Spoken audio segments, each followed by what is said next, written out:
วันนี้น้ำเปลี่ยนสภาพไปเยอะมาก แต่ก่อนเคยมาน้ำแบบสีน้ำตาลแบบดำเลยอะค่ะมาดูวันนี้สิค่ะน้ำใสเชียดู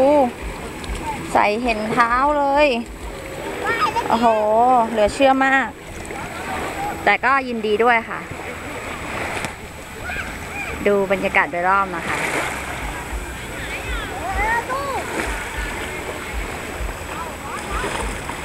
วันนี้วันที่30ธันวาคม54คนยังไม่ค่อยเยอะเท่าไหร่ค่ะแต่คาดว่าพรุ่งนี้คนน่าจะเยอะโหเห็นน้ำแล้วประทับใจมากค่ะอยากจะเล่นน้ำดูใต้น้ำกันนะคะว่าจะใส่สักแค่ไหน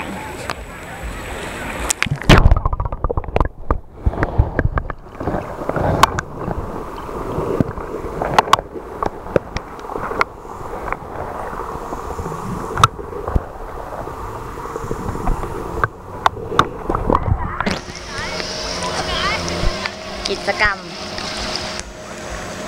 เรือกล้วย